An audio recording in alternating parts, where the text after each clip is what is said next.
I'm AC, welcome to Bit Seizure. I was fortunate enough to go over to Japan a couple of months ago over the Christmas break, and while I was over there I did some shopping, shall we say. Some of it I managed to fit inside my suitcase, a lot of it I didn't. I sent it back C-mail style, it arrived today, and since I can't honestly remember what I packed, I thought we'd do a bit of an unboxing video. So let's go with box number 1. You know, I've never actually done an unboxing video before. I've done haul videos and there's probably a whole bunch of conventions, like you're probably not meant to show your face, but at least here I can kind of hold everything up properly. So let's have a look, see what's inside.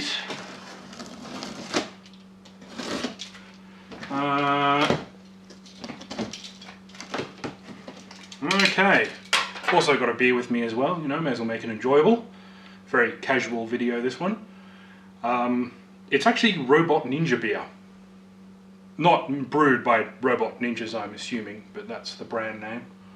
I haven't tasted it. I'll taste it now, see if it's any good.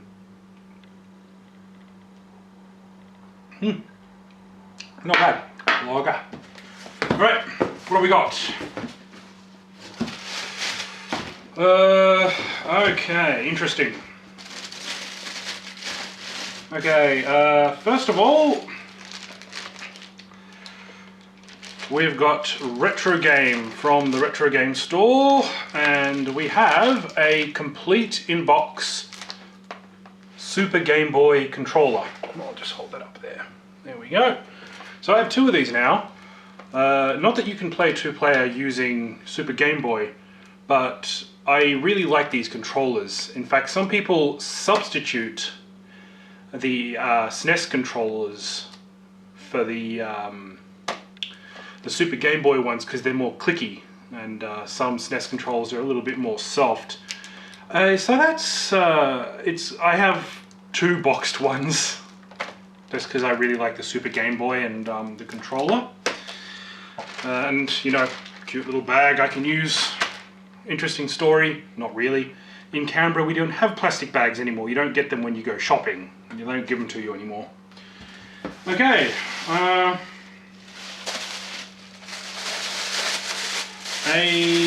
Nintendo 64. Here we go. Now Nintendo 64 looks pretty much exactly like every other Nintendo 64. Like, it's not like the SNES where they all look kind of different. They're all the same everywhere. The only difference is that the Japanese ones have a couple of extra kind of slot marks in here, in the cartridge slot. And if you kind of use a pair of pliers and take them out, that means you can play American and Japanese games. So this one I got for 200 yen, which is about $2. And I got another Nintendo 64, which had the expansion pack in it. Took the expansion pack out, put it in this one, threw the other one away because it didn't work. So there you go. Basically a 300 yen, $3 Nintendo 64. Now, I'm not a massive fan of Nintendo 64. I don't think we've ever done a Nintendo 64 video on the site. It's a little beyond. I was kind of getting out of video games at the time. I have an Australian Nintendo 64 now, so and I got some pretty good games for it, so we'll have to do them at one stage. But I got this one because the Japanese games are so much cheaper. Like, in Australia you'd pay $50 plus for Mario Party. Japan, you just pay 100 yen, $1. So let's see what else we have in here. Plastic bags. Alright, the Game Boy Advance link cable, complete in box. Why? Because why the hell not? I just think it's cool. And there's the, you can kind of hook them all up there as well, which is pretty awesome. Okay.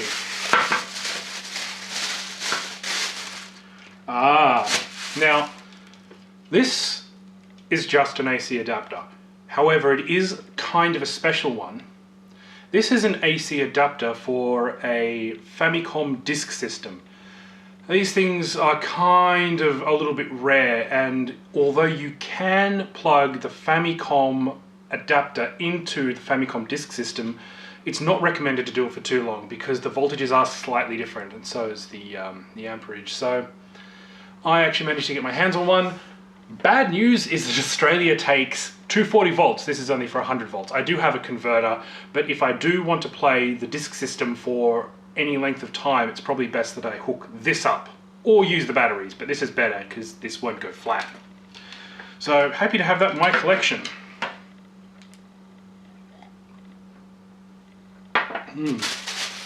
Keep the beer coming. Okay. This thing is just weird. I'm not even sure whether this was released outside of Japan, but it is a PlayStation 2 Hello Kitty controller. At least I think it's PlayStation 2. It's 1 or 2.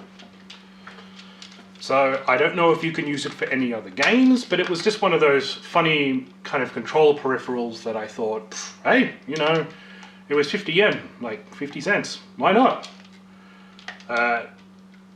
I'm sure we'll get lots of use out of it. It'll be Rob's controller if we ever play a PlayStation game.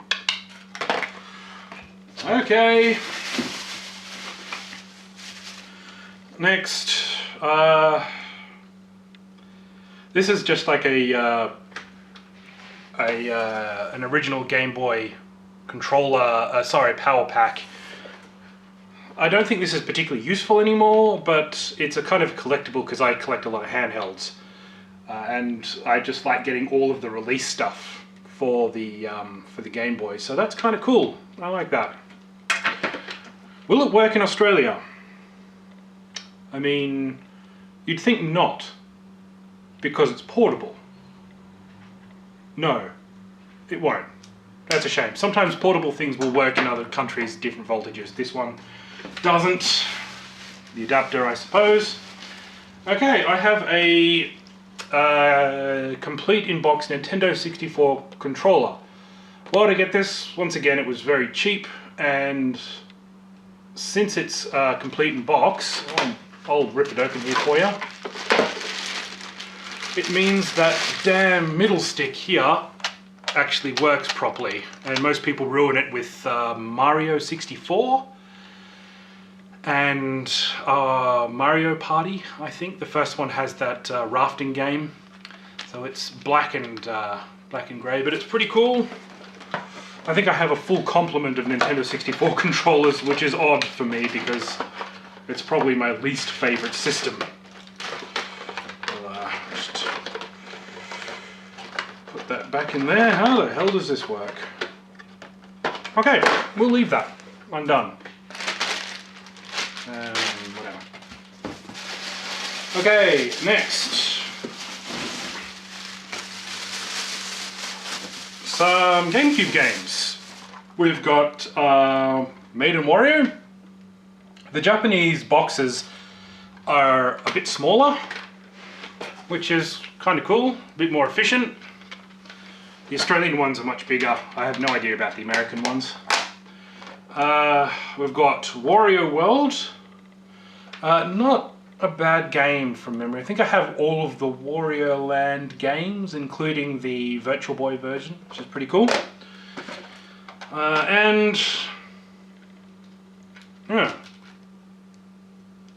Didn't even know that was in there. Apparently I've got Mario Party 7 and the startup disc for the Game Boy player, which is, it's always good. If you lose that, you can't use the Game Boy player, which is insanely annoying. Alright, we have an original complete in-box 4-player adapter. That's pretty cool, for the original Game Boy. So that's the original link cable. You can have 4-player games, although I've got to say right now I'm struggling to think of a 4-player game. I'm sure there must be a few. Alright, that's kind of cool. We have a complete in-box Light Boy. Now these things are great because not only do they have a light to shine onto the Game Boy, but it's also magnified, which is brilliant for someone like me who needs glasses. Yeah, that's basically what a lifetime of playing games, handhelds especially, will get you. You'll get glasses. Alright, this isn't actually even retro game related, but I think Steve from CapMax Gaming will love these. You can't have them. We've got Unit 1 versus, I think it's a 6th Angel? Yeah, so they're like a set. The Evangelion Unit 1 with the positron firing at my favourite Angel here, Angel number 6 I think in the movies, and maybe 4 in the original television continuity, so that's pretty cool. Put those down here.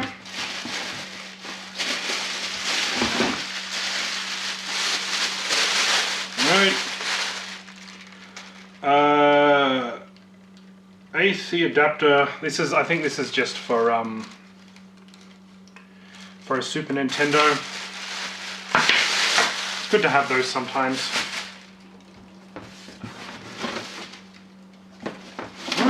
A Seger adapter, which I'm guessing, actually I'm not guessing, I know, because this is the box that has the Seger Sutton. Yeah, that's right. Now, a little bit of the story behind the Seger Sutton here is that when I was living in Japan between 2003 and 2010, I had my own Seger Sutton, and I had a lot of great stuff for it actually. I really loved that thing. But before I moved, I sold it and all the games that came with it, which was a bit of a shame. Saturn was not popular anywhere else in the world except Japan. They had a lot of good games for it over there. So I kind of took advantage of that. When I tried it in Japan, the thing did work. So hopefully being knocked around in the move didn't damage it. We've got a Nights into Dreams controller here. And 2 other ordinary controllers. Always good to have extra controllers, you never know. Okay, there's the rest of it. I'll just put that down there. Almost finished with the first box. I've got a complete in box Game Boy player. I'm assuming that these things are tuned only to NTSC and most likely Japan. I have no idea. I could test it with my Australian Gamecube and see what happens. Why not? But it's, since I'm such a big Game Boy fan, I just love these things. I just think this is such a great idea. Being able to play the Game Boy Advance games on the full screen is just perfect. Okay. Huh. I have a feeling I know what this is. And I'm right. Sweet. It is a Japanese Mega Drive. I actually got a Japanese Mega Drive t-shirt while I was over there as well, which is pretty cool. It's basically the same as the Model 1 Mega Drive we have over here, except the Japanese version where it's a 16-bit is much bigger. I think it may have been like that in the States as well, I'm not sure. Pretty much a perfect unsoiled controller there, which is good. 2 games. I have got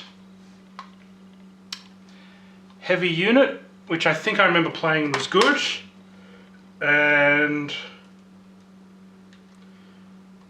Shining and the Darkness. I don't know anything about that game at all. Right. The only thing left we have in the first box is Seger Sutton games. What did I get? Alright. First of all, we've got the memory pack unit. Always handy to have. And, oh, I've got some good ones here. Alright, I've got Vampire Hunter, King of Fighters 97, Daytona USA. I have a bit of a soft spot for Daytona.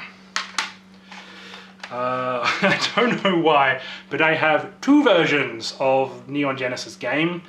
I don't think any of the Neon Genesis games were actually that great. I don't think any of the games were. But, you know, even if I get to play as Unit 1 once while I fight one of the angels, I'll call that a win.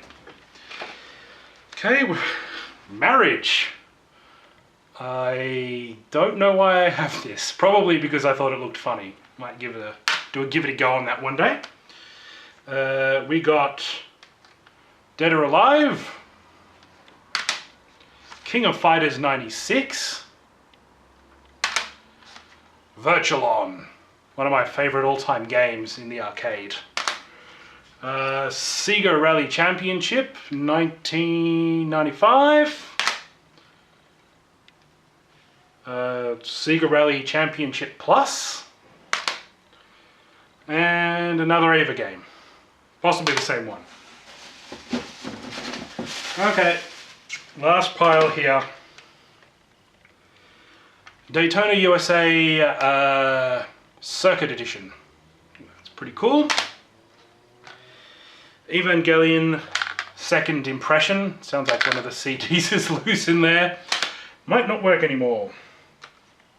Evangelion Digital Card Library. Now that just sounds like quality. This one is pretty cool. This is X-Men Children of the Atom, the fighting game. Now I used to love this one in the arcades as well. And last one, Neon Genesis Evangelion, I think this is called Iron Maiden in English, Girlfriend. Alright, that is the end of box 1. Please join me for box 2.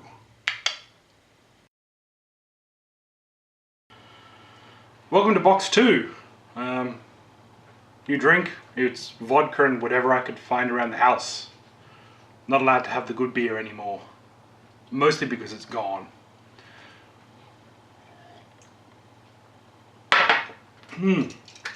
Okay. Box number 2.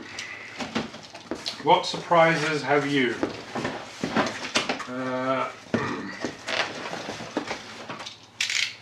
Better wait before I hurt myself. First of all, I have got a Super Famicom.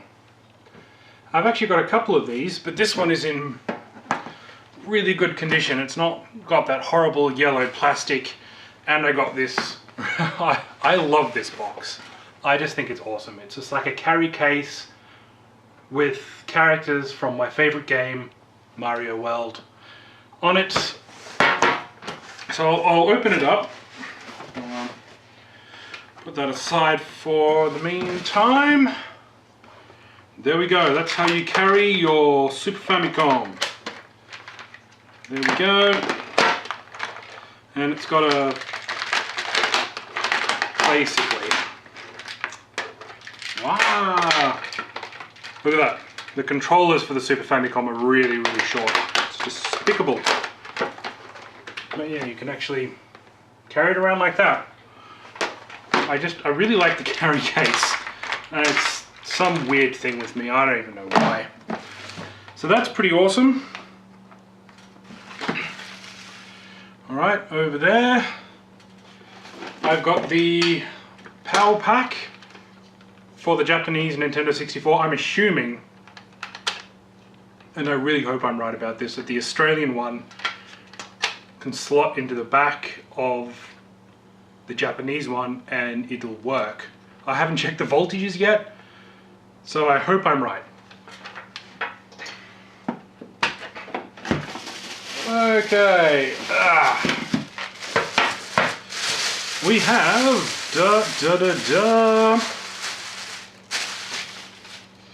a Japanese Gamecube with Super Game Boy, sorry, not Super Game Boy, the Game Boy player plays all Game Boys up to Advance, which is all the Game Boys there are actually, and it does come with the disc as well, although as you know, I have a spare. Now, the interesting thing about Gamecubes is that in Japan, they are so common at second-hand stores.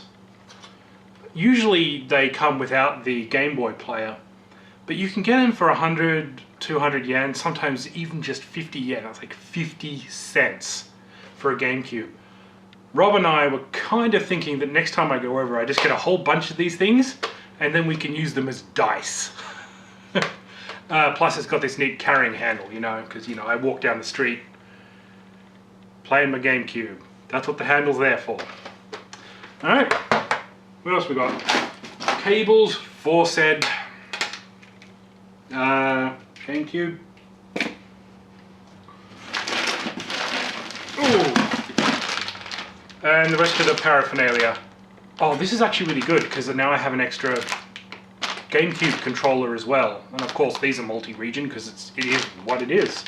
That's really good, which means I have 4 now, which means we can play 4-player Mario Party, Mario Kart, Mario anything, except Sunshine. That game sucked. I'm sorry. But come on, cleaning graffiti? Yeah. Alright. This is going to be a lot shorter because there's not a whole lot in here.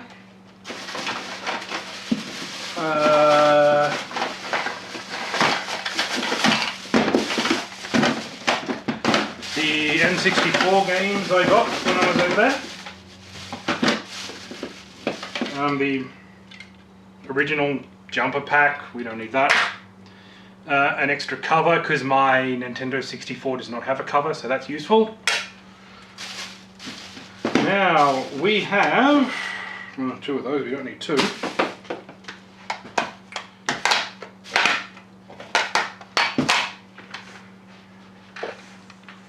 Yoshi's Story.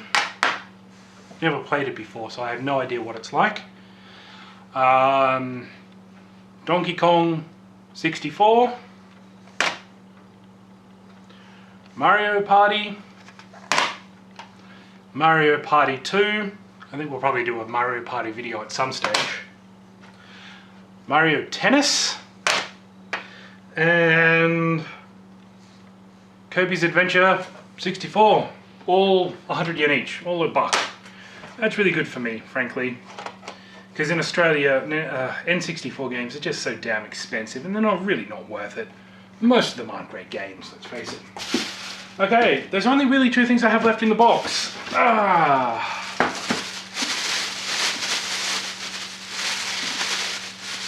was so happy when I found this thing.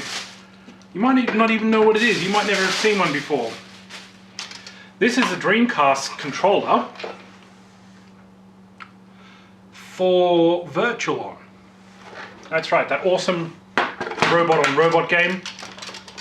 Now, Virtual-On was released for the Seger Sutton and the Dreamcast. I have both versions.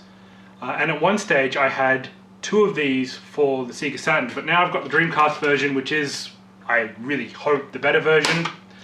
I'm gonna love playing me some Virtual-On. Okay, the last thing I have, a little bit special. Suspense.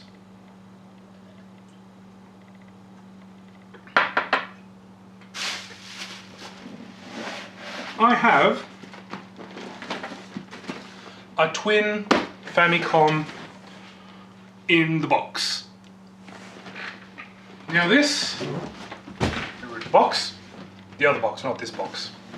This is kind of special because although I knew about the Sharp twin Famicom, which it plays Famicom games and Famicom Disk System games, I honestly have never seen one in the box. I've seen them loose and I've seen them pretty cheap loose. This is a little bit expensive, but it does, I don't know, I really like the box. I can't even explain why. And it's in really good condition too. I'll open it up for you. I probably shouldn't, but I will, because I'm awesome. I just remembered how difficult it is to get it back in, but that's okay.